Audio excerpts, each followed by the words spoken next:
A paz do Senhor, igreja. Amém? Tô um pouquinho... não sei o que eu tô, gente. Se estou resfriado, se estou com sinusite, o que eu tô? Eu sei que eu tô com alguma coisa. E ontem eu fiquei mal já pensando no hoje, né? Mas falei com o pastor Vinícius também. Ele falou, você me avisa, hein, qualquer coisa. Eu falei para ele, não, pastor, eu vou. Só não sei como que eu vou, mas eu vou estar lá. E Deus tem nos sustentado, então peço um pouquinho de paciência comigo, tá bom? Eu sou o pastor Eduardo, como o pastor Alfredo falou. Eu pastorei a igreja, a nossa igreja, Atitude no Meia, ali do lado do Leblon. Não sei se você já passou por ali? Bem do lado. É uma benção. Eu queria agradecer ao pastor Vinícius, à pastora Dani, os pastores dessa casa, né, que me permitem estar aqui hoje, cedendo o púlpito aqui para que eu trouxesse uma mensagem. E, irmão, não conta o tempo agora não, tá? Só quando eu começar a pregar mesmo, tá? Tá bom? E eu me sinto muito honrado de estar aqui. E estar aqui não é um pedido, né, gente? É uma ordem, não tem como não estar aqui. Eu tenho muito carinho por essa igreja e acompanhei todas as fases aqui dessa igreja e ver tudo que vocês têm conquistado me anima muito e me faz ter esperança que essa igreja vai alcançar toda essa cidade para Jesus, né? Eu creio assim. E quero agradecer também ao pastor Alfredo e à pastora Rafa por serem amigos tão queridos também, sempre me recebendo com muito amor. Me sinto privilegiado também de estar aqui. Tenho visto um pouquinho, né, do que eles têm feito nessa igreja e já dá para ver que o louvor tem a marquinha da Rafa, né? Já dá para ver. E bom demais ver tudo que vocês têm construído para o Senhor. Amém, gente? E eu também... Gente, o que é o Davi, né? Davi, você não é cheio, não. Você é lotado de Deus, né? Irmão, ele vai lá na igreja, só falta o teto ir embora. Assim, é uma benção demais. Esse menino cheio de Jesus, né? Que sua caminhada com Jesus seja assim, sempre marcante, de intimidade com Ele. E eu também estou aqui hoje, acompanhado do Wallace e da Nina. Quero que vocês fiquem de pé. Você pode aplaudir o Senhor pela vida do Wallace e da Nina?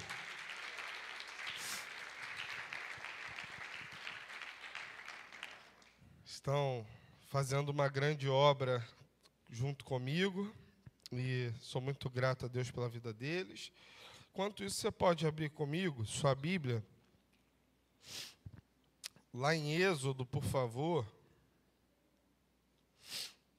capítulo 14. A transmissão vai ser um monte de fungada, né, gente? Deus me livre. Me perdoe, irmão, que está assistindo aí online.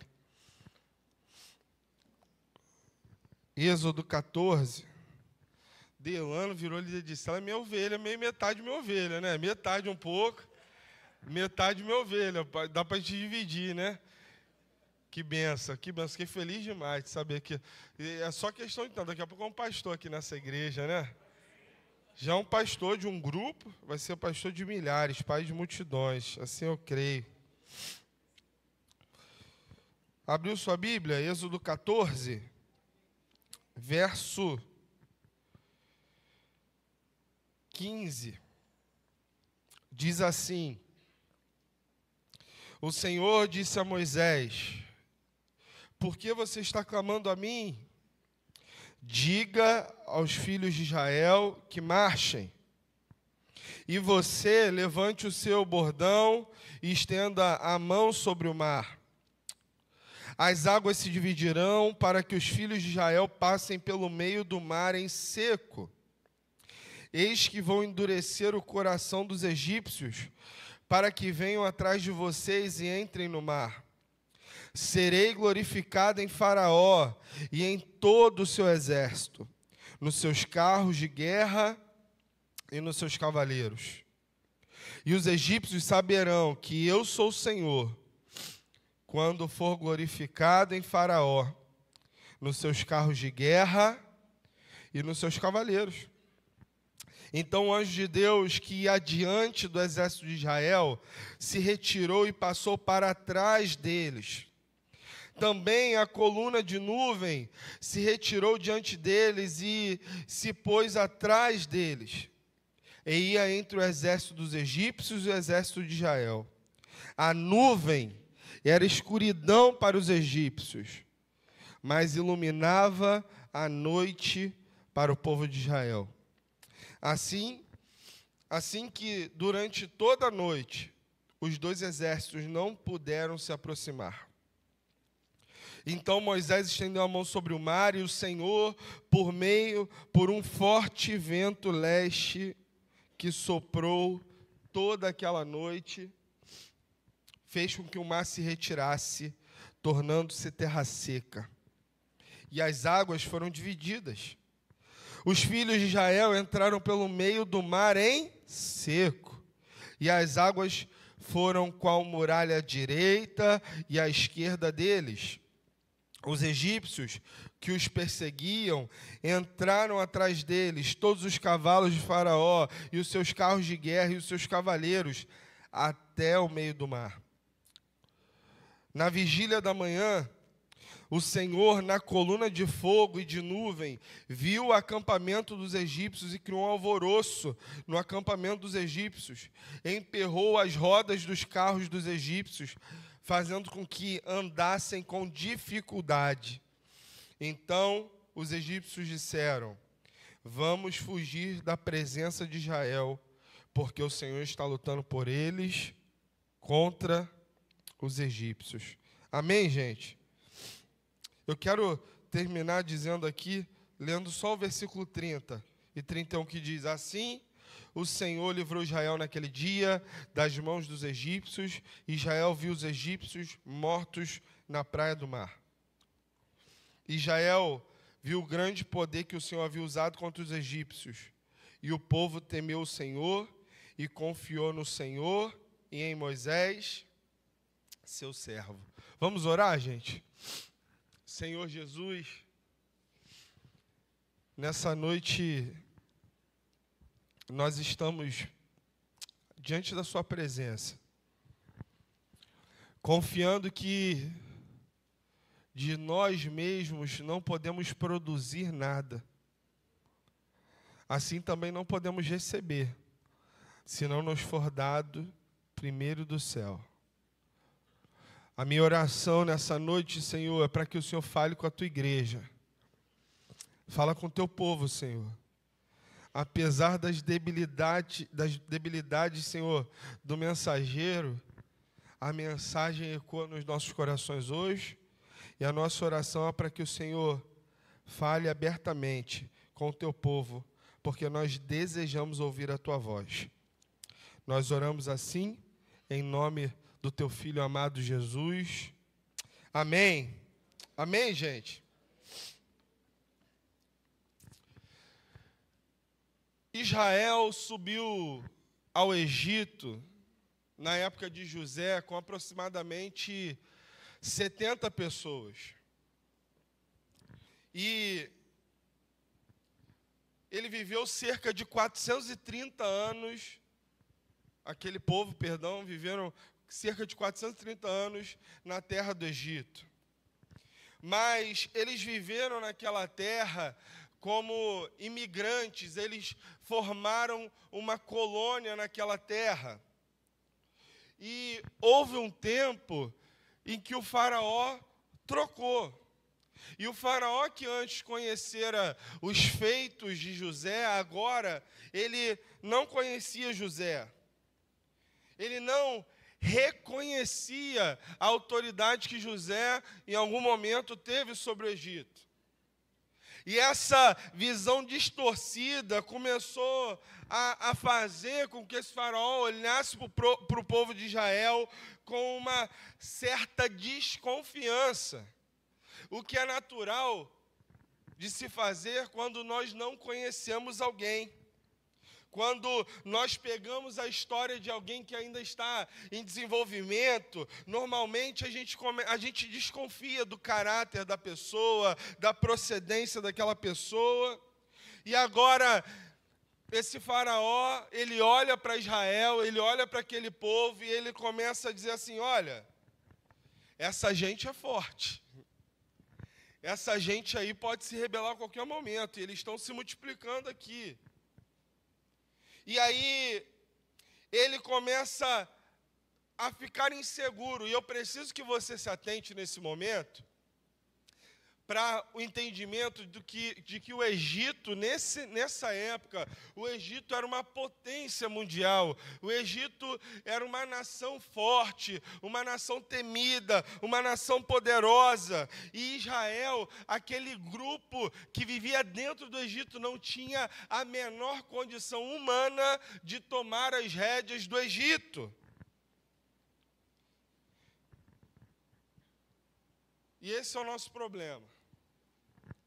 Quando você não reconhece quem você é, você começa a olhar o outro como inimigo e potencial.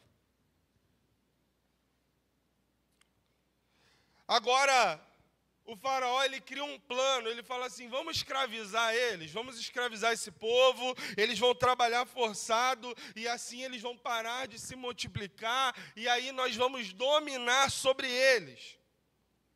Realmente, eles não conheciam nada sobre Israel, e nem sobre o Deus de Israel. Porque nós costumamos viver justamente o inverso. Quanto mais oprimidos, mais nós crescemos. Quanto mais afligidos, mais força ganhamos. Quanto mais perseguidos, mais poder espiritual é gerado na nossa vida. O plano não deu certo, é óbvio. Mesmo Israel escravizado, o povo continua crescendo, e agora Faraó propõe um segundo plano. O segundo plano agora é convidar as parteiras a entregarem os bebezinhos que nascessem das hebreias. Deus colocou um temor no coração dessas parteiras e elas não conseguem matar essas crianças. O plano falhou. O que o faraó e o povo do Egito não sabia é que o Deus que nos guarda, o Deus do Salmo 121, não dormita e nem dorme, e não permitiria que Israel fosse extinto no meio do povo do Egito. Agora, eles vão para um outro plano. Agora, as próprias mães teriam que entregar os seus filhos. E nesse tempo, Deus entra em ação e Deus levanta um libertador da casa de uma mulher chamada Joquebede. A história de Moisés você conhece bem. Moisés é criado pela filha do faraó. Moisés se prepara no Egito por 40 anos como filho da filha de faraó. E você já conhece a história. Moisés não consegue entender o nível em que Deus quer usá-lo como libertador. A Bíblia diz que ele tenta exercer, debaixo da sua própria força, esse chamado de ser um libertador, e ele acaba matando um egípcio para defender um hebreu. Quando nós desconhecemos o nível em que Deus quer nos usar, nós entendemos de forma errada os nossos pequenos níveis, e nós não conseguimos entender que não vamos conseguir executar coisa alguma. Eu quero te dizer que Deus vai te usar, mas não vai ser nos níveis baixos. Deus vai usar você nos níveis que Ele vai te promover.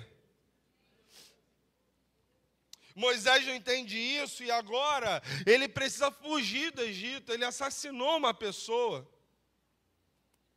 Ele vai viver na terra de Midian, escondido, ameaçado com a sombra de um passado terrível, um assassino. Gente, coisa chique, né? Eu na tela ali, ó. Aqui na Zona Sul é terrível, né, gente? Só coisa boa. Agora ele vai viver na terra de Midian, fugitivo. E ele vive debaixo dessa sombra por 40 anos.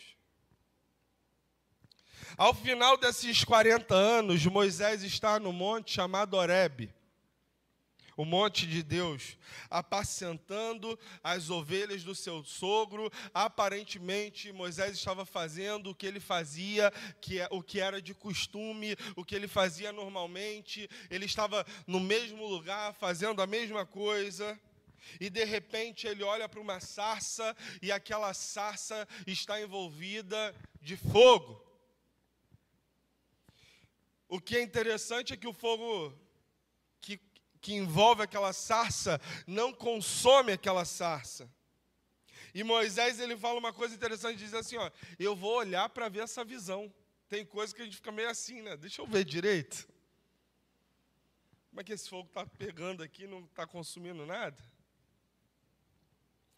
Uma voz poderosa sai do meio daquela sarça e fala, Moisés, tire a sandália dos seus pés, porque a terra que você está pisando é terra santa. Irmão, Moisés estava acostumado com Horebe, Moisés estava acostumado com aquela sarça.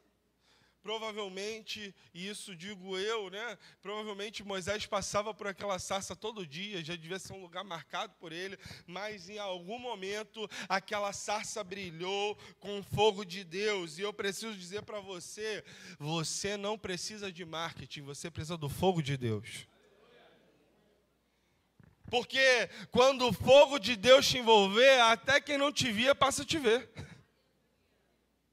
Agora Moisés, ele ouve a voz de Deus dizendo assim, Moisés, você vai voltar ao Egito, e Deus fala para ele assim, ó, diga que o eu sou está enviando você. Ele apresenta alguns sinais para o faraó, se apresenta como libertador daquele povo, e o que eu quero que você entenda aqui comigo hoje, é que na travessia, existem momentos que são duros. Começa a acontecer agora um processo que talvez para você seja difícil de entender, porque foi para mim também. Agora, a Bíblia diz que, na medida em que Deus começa a levantar Moisés para a saída do povo de Israel do Egito, a Bíblia diz que Deus endurece o coração dos egípcios. Isso chega a parecer uma incoerência. Como é que Deus está mandando tirar o povo e Ele mesmo está dificultando a saída? Talvez você vai dizer para mim assim, pastor, como é que Deus pode endurecer o coração de uma pessoa? E eu quero que você preste atenção nisso.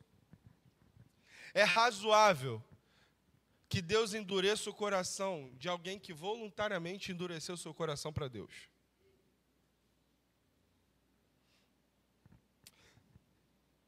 Se alguém endureceu o coração para Deus, o que Deus faz é pegar isso e potencializar para a glória dele. Você está entendendo? Não tem risco nenhum de Deus endurecer o coração de alguém que é inclinado para Ele, de alguém que ama a presença dEle, de alguém que é temente a Ele. Mas o coração de Faraó voluntariamente se fechou para o Senhor. Por exemplo, quando ele mandou matar os meninos, Deus não tinha endurecido o coração dele. O coração dele é que já estava duro. Por exemplo, quando ele mandou que as parteiras matassem os meninos que nascessem, Deus não havia endurecido o coração dele. Quando Faraó mandou escravizar o povo do Egito, Deus ainda não tinha endurecido o coração dele. Deus só estava endurecendo o coração de alguém que voluntariamente havia se endurecido.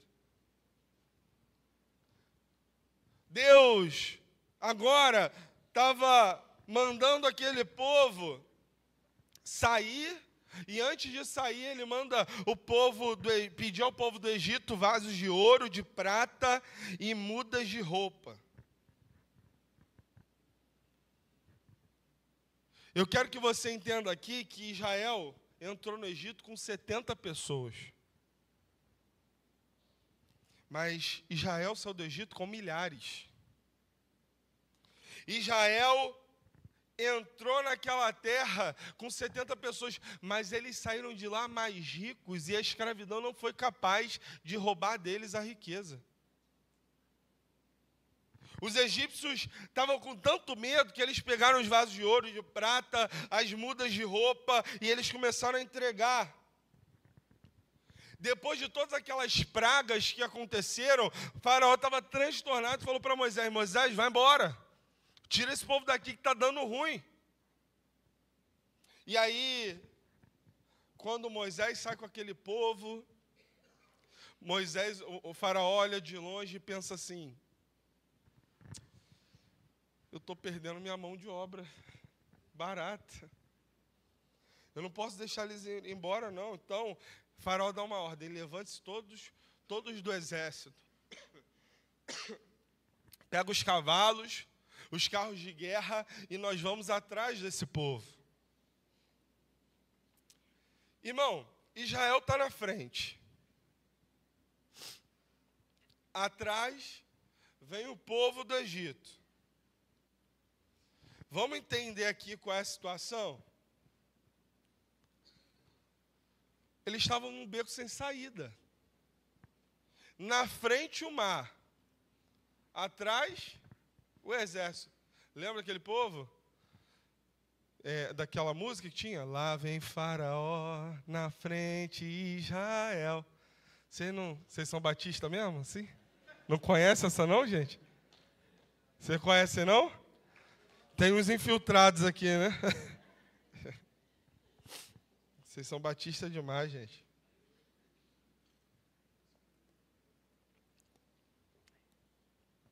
E aí, eles estão num beco sem saída, e Deus orientou que aquele povo continuasse em direção ao mar. E é aqui que nós chegamos no capítulo 14. Os filhos de Israel começam a reclamar assim: olha só, Moisés, lá no Egito não tinha sepultura o suficiente para nós? Será que não dava para sepultar todo mundo? A gente saiu daqui para ser morto. E eu imagino Moisés pensando: meu Deus do céu, o que eu vou fazer? Ele levanta a voz, ele começa a clamar ao Senhor, e o Senhor olha para Moisés e diz: Moisés, por que clamas a mim? Diga ao povo de Israel que marche. Eu vou tentar traduzir para você aqui o que Deus estava querendo dizer para Moisés: Moisés, por que clamas a mim? O que Deus estava querendo dizer para Moisés é: Moisés, não preciso orar mais. Talvez isso te escandalize um pouco. Você vai falar assim: ô pastor, que isso? Não preciso orar mais, isso é pecado. O que eu estou querendo dizer para você aqui não é sobre a sua oração no sentido de intimidade. O que eu estou querendo dizer para você aqui, por que você insiste em petições que já estão garantidas? Quando eu digo não orar, eu digo não orar mais por isso. Lembre nas suas orações, lembre dos missionários lá no campo, lembre da igreja perseguida, porque quanto a Faraó, você não precisa orar mais, só diz o povo que marche.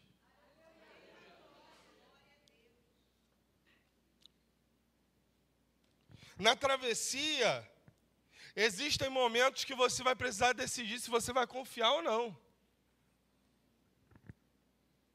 Há uma sucessão agora de 4 coisas que acontecem aqui. A ordem no versículo 15 é para que os filhos de Israel marchem. No versículo 16, ele manda: e tu, Moisés, levanta o teu cajado. No 17, ele diz: e eu endurecerei o coração dos egípcios. E no verso 18, ele diz: e os egípcios saberão que eu sou Deus. Eu vou te explicar. Deus diz para Moisés: Você diz para aquele povo marcha. E você, Moisés, levanta a vara. E eu vou endurecer o coração deles. E eles saberão que eu sou Deus e eu serei glorificado nessa situação.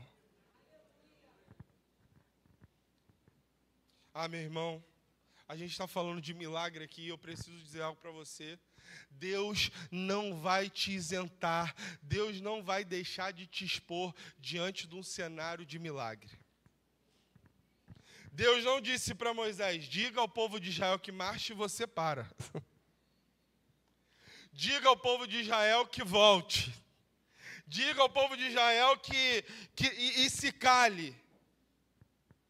Você quer preservar a sua imagem diante do impossível. Diante do impossível, a gente tem frases tipo, não, vamos ver, né, o que Deus quer fazer. Mas Deus diz assim para a gente, ó, você se exponha diante do impossível. Porque Ele está dizendo para Moisés, diga eles que marchem, você levanta a vara. O que significa isso? Significa que levantar a vara, irmão, é se comprometer. É um ato de comprometimento. O povo marcha, você levanta a vara, e tem gente que no meio do impossível começa a ficar acuado, diante do impossível você começa a recuar, você começa a se resguardar, se esconder por causa do impossível, mas Deus está dizendo, eles marcham e você levanta a vara. Bom, depois que Deus fala isso para Moisés, é como se Deus estivesse falando assim, eu não te libero do processo do milagre, porque eu quero expor você para provar se você acredita ou não. Diga para o povo que marche, você levanta a vara, e eu, sabe o que Deus fala para Moisés? E eu pioro tudo. Eu vou matar Faraó? Não, eu vou piorar tudo para você. Tem gente aqui que está vivendo isso e está desesperado.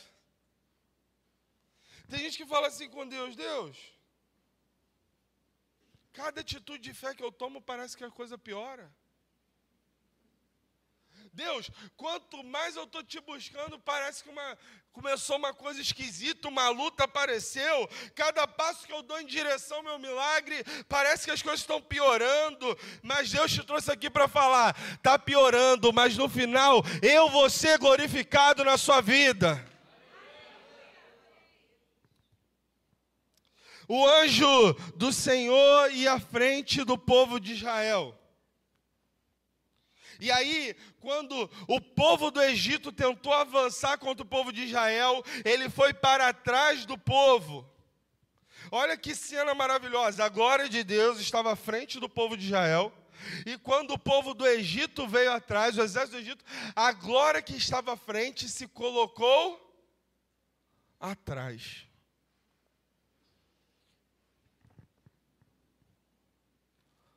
É uma coisa interessante isso, porque a glória de Deus iluminava para aquele povo. Mas quando algo estava acontecendo nas costas de Israel, a glória que antes estava iluminando, agora começa a escondê-los. E você está preocupado com o seu desaparecimento. E você está preocupado assim, poxa, ninguém lembrou de mim. Meu Deus do céu, parece que eu estou num limbo, ninguém lembra de mim. É porque a glória que antes estava te iluminando, agora está te escondendo. É que você não consegue entender que a glória que te iluminava à frente, é que você não percebeu nas suas costas, mas está te escondendo do inimigo que você não vê. Aguente o tempo da escuridão, porque pelo menos você vai ficar vivo.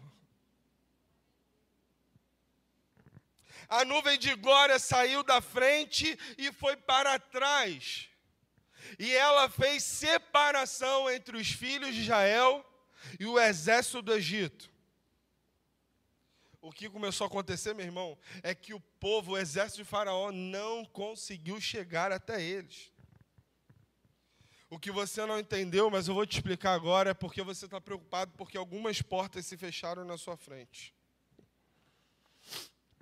Você está preocupado porque alguns milagres não estão acontecendo na sua frente, porque há alguns degraus que você desejava subir não estão na sua frente, não está acontecendo na sua frente, porque Deus achou por bem pegar o anjo que estava à sua frente e te proteger por trás.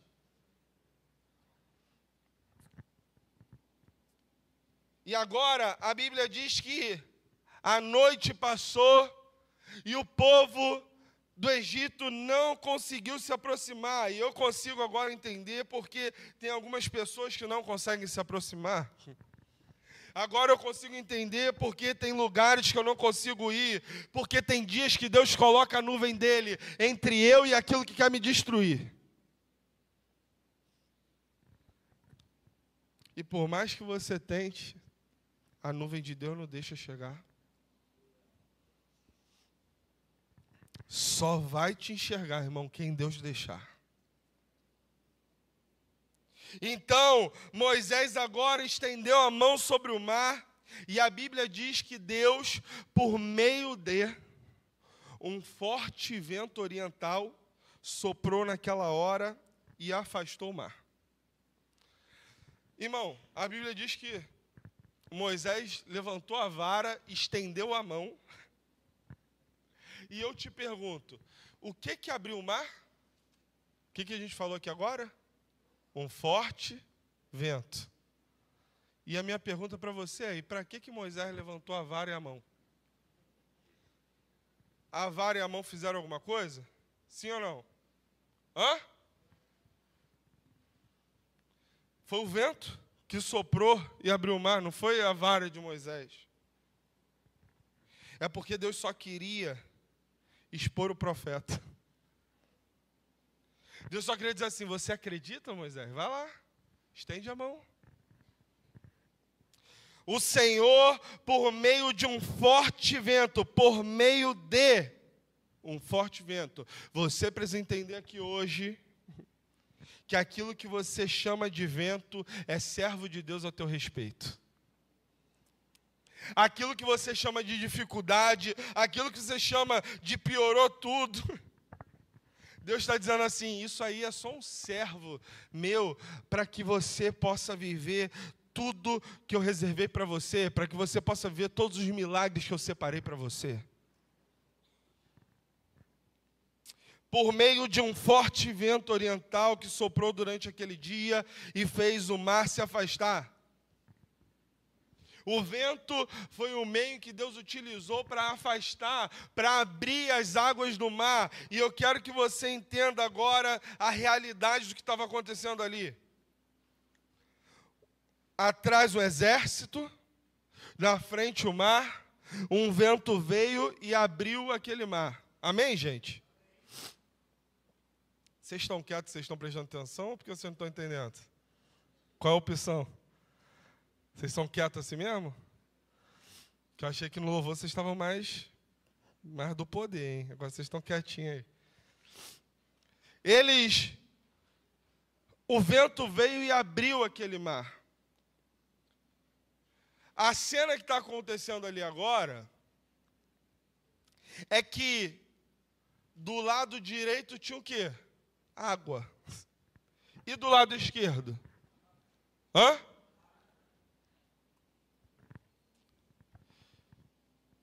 Eu quero que você entenda comigo é que Deus, pastor Alfredo, não aspirou a água do mar. Deus abriu um caminho. Deus abriu um. Deus não aspirou a água do mar. Do lado direito tem água. Do lado esquerdo tem água. Mas no meio tem uma passarela. Tem um caminho.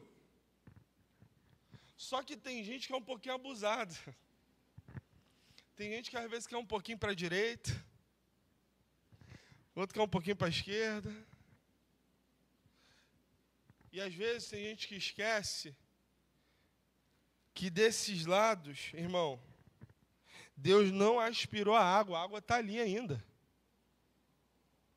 Do seu lado, a água fica ali, no meio tem um caminho, mas do seu lado fica a água só para te lembrar, para você se dar conta que é melhor você ficar no caminho para você chegar do outro lado.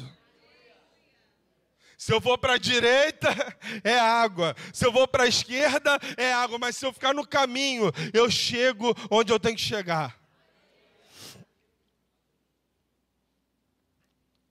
Fala aí pro seu irmão assim, ó, não abusa que a água está do teu lado, hein? Vigia. Fica de olho. Na direita, irmão, você afunda. Na esquerda, você morre afogado. Mas no caminho você chega lá. É no caminho. Israel foi passando, gente. E no caminho, eu imagino que naquela travessia ali, foi tudo acontecendo. E eles entraram no meio do mar e seguiram. E o povo do Egito olhou aquela situação acontecendo e eles imaginaram o seguinte: se esse povo está andando e o mar está aberto, nós vamos entrar também. Eles cometeram agora um erro gravíssimo. Por quê? Porque eles colocaram ali todos os cavalos de Faraó, seus carros e cavaleiros. Entraram todos. E Deus deixou. Irmão, eles viram aquelas paredes de água, deve ter sido uma cena, né, irmão? Incrível. E eles falaram assim, isso aqui é um efeito sobrenatural da natureza. Deu certo para eles, vai dar certo para a gente também. Quando pessoas naturais querem viver de forma que os crentes sobrenaturais vivem, eles descobrem que milagre não é oferecimento coletivo. Milagre é privilégio de quem anda no... Milagre é exclusividade para quem anda no caminho. Eles entraram e não conseguiram alcançar Israel por causa da nuvem que os separava. Era madrugada e no verso 14 diz que antes da alvorada, do alto da coluna de fogo, Deus olhou para o exército dos egípcios. Que horas era isso? Pouco antes da alvorada. Deveria ser ali entre 2 e 6 horas da manhã. Quando alguma coisa acontece de madrugada na sua casa, qual é a tendência que nós temos de dizer? Amanhã a gente resolve. Não é assim? Amanhã a gente vê isso aí, porque de madrugada as coisas geralmente não funcionam. Se você é um pouquinho mais... Se você é jovem há mais tempo, você vai lembrar que se você esquecesse de pagar uma conta, você tinha que esperar o dia seguinte. Não teria essa facilidade que hoje se tem. É comum a gente esperar o dia amanhecer para resolver coisas que são possíveis de se resolver assim, exceto as coisas que são urgentes. Pouco antes da alvorada, entre 2 e 6 horas da manhã, quando ninguém consegue resolver nada, naquela hora que ninguém consegue resolver nada, é a hora que Ele vai começar a trabalhar para você, em seu favor.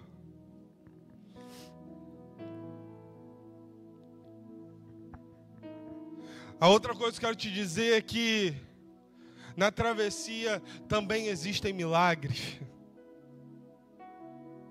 Deus é um Deus extremamente pessoal, eu acho isso forte.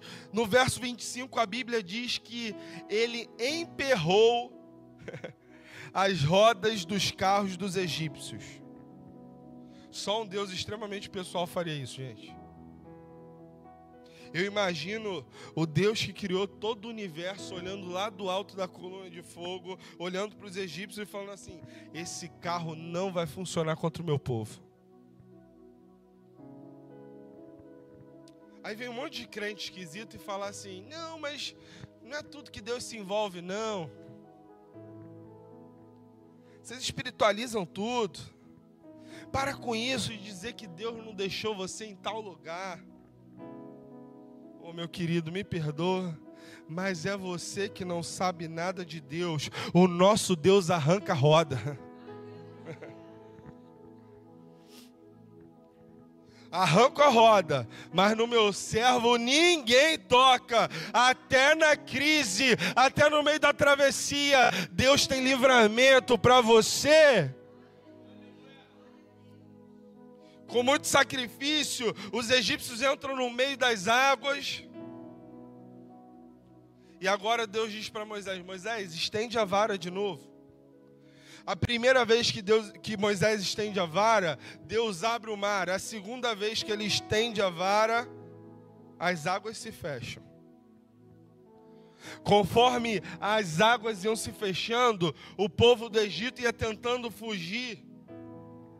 E o verso 28 diz assim, ó: nenhum deles conseguiu se salvar. Entretanto, o povo de Israel pisou em terra seca. Para ajudar a sua fé, irmão, aqui hoje, já que é um culto de milagre, eu vou te lembrar que Israel não pisou em poça d'água. Israel não pisou em lama. Porque quando você decide andar no caminho, Deus vai criando o chão a cada passo que você dá. Israel chega do outro lado e no verso 30 diz que naquele dia Deus salvou Israel das mãos do Egito. A visão agora que Israel está tendo do povo do Egito, eles estão olhando aquele mar com o exército do Egito todo morto. Só que Moisés disse lá atrás que eles não tornariam a ver o povo do Egito de novo. Fala, olha para esse povo aí, porque vocês não vão mais tornar a vê-los. Só que a Bíblia, como eu estou dizendo, disse que eles viram, porque eles olharam para o mar e o povo estava lá. Aquela imagem deles no mar, derrotados, não se comparava com aquela arrogância, com aquela soberba, com o poder que o exército do Egito tinha. O que Deus está dizendo não é que Ele vai desaparecer com os nossos inimigos. O que Ele está dizendo é, no formato que Ele se apresentou para você, você nunca mais vai ver.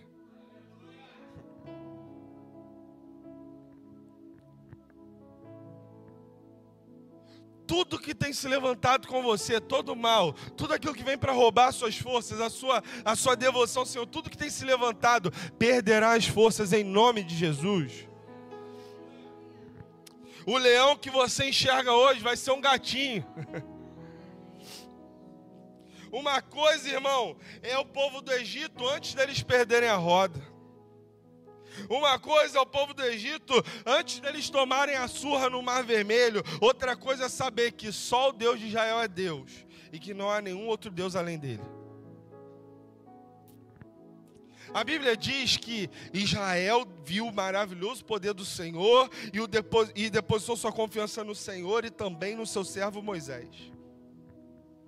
Está entendendo por que Deus convida você a levantar a vara, mesmo que a vara não faça nada? Está entendendo? Está entendendo por que Deus expôs você no meio dessa ventania toda?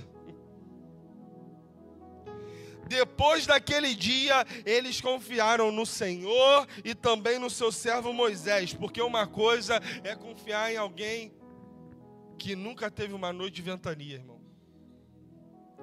Alguém que nunca atravessou o Mar Vermelho. Alguém que nunca passou uma noite de vendaval. Deus está expondo você para gerar na sua vida credibilidade. Uma coisa é o crente que nunca passou no mar. Uma coisa é o crente que nunca viveu uma ventania numa madrugada, mas outra coisa é um crente que é provado no vento, no mar e diante dos seus inimigos. É para que eles olhem para você e vejam, o Deus dele é poderoso. Vamos depositar nossa confiança nele. E eu estou terminando aqui, mas eu acredito que o Mar Vermelho talvez seja a cena mais impactante do Antigo Testamento. Por exemplo, uma novela exibiu, replicou essa cena e foi recorde de audiência. Eu imagino, se eu pudesse ter essa experiência de olhar aquele mar aberto, ver aquelas paredes ali, a terra seca, deve ter sido uma coisa impressionante. Você concorda comigo? Amém? Mas no Novo Testamento houve uma cena mais importante que essa. Como eu queria estar lá, irmão.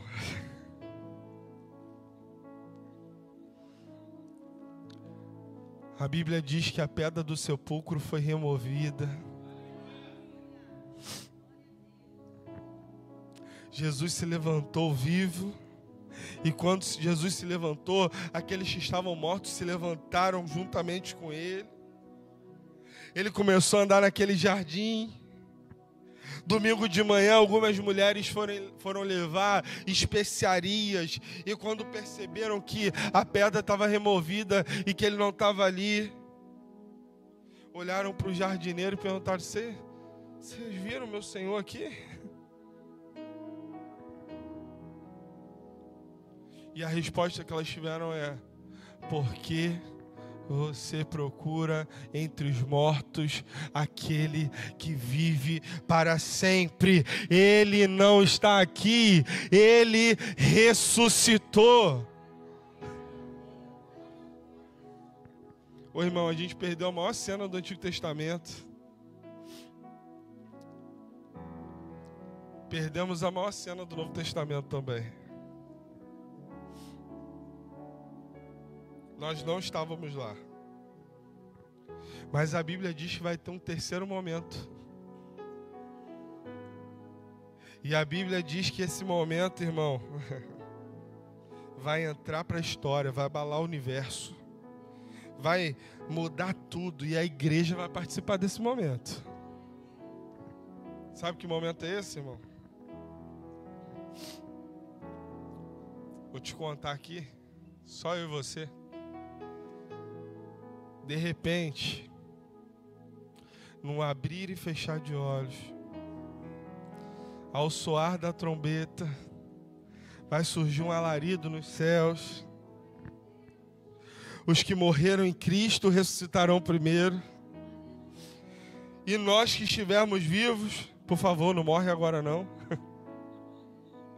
Nós que estivermos vivos, seremos arrebatados. E todo olho verá buscar a sua igreja santa, redimida, lavada, restaurada. Todo olho verá.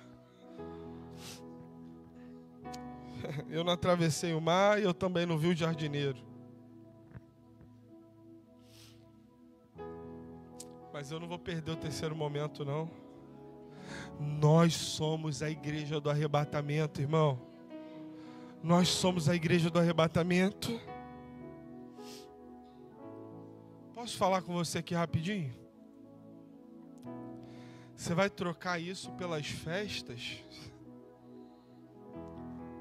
Você vai trocar esse terceiro momento por uma bebedeira?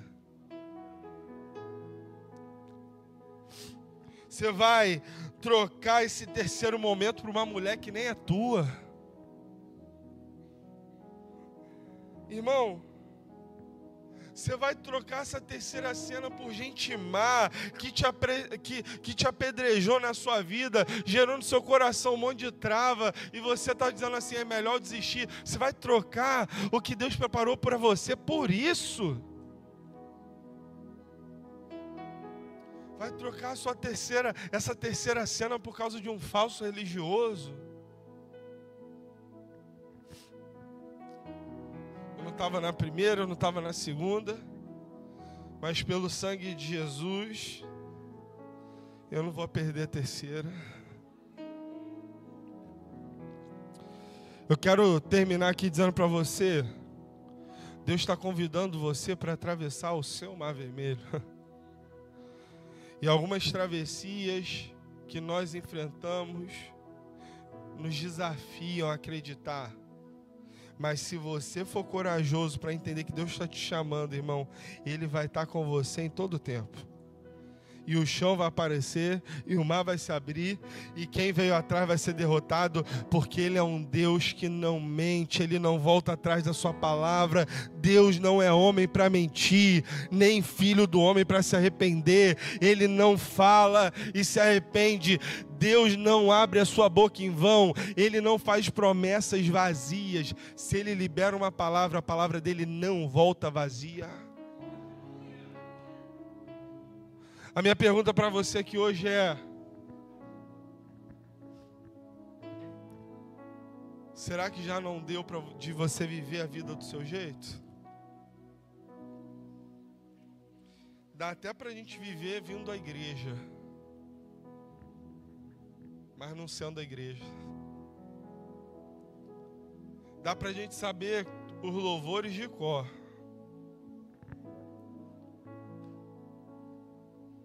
mas sem conhecer o Deus que nós estamos cantando. Deus está te convidando hoje para colocar sua confiança nele, endireitar os seus caminhos e entregar sua vida para Ele, de todo o coração. Se você não quer sair dessa noite, desse lugar, sem a certeza de que quando Jesus voltar, Ele virá te buscar, porque você está fazendo uma aliança com Ele, eu quero fazer uma oração com você aqui agora. Eu queria que você fechasse seus olhos e você curvasse a sua cabeça nesse momento. Eu vou fazer uma oração com você. E eu quero que você repita essa oração comigo, só você e Ele, tá bom? Ninguém precisa te ouvir não, deixa Ele te ouvir. Esquece quem está do seu lado agora. E faz essa oração comigo aí no seu coração. Diz assim comigo: Senhor Jesus, nessa noite, eu reconheço que só o Senhor é Deus, e que fora de Ti não há outro. Eu reconheço o Senhor como meu único e suficiente Salvador. Porque hoje eu estou me firmando na Tua presença. Assim eu oro, em nome de Jesus. Amém.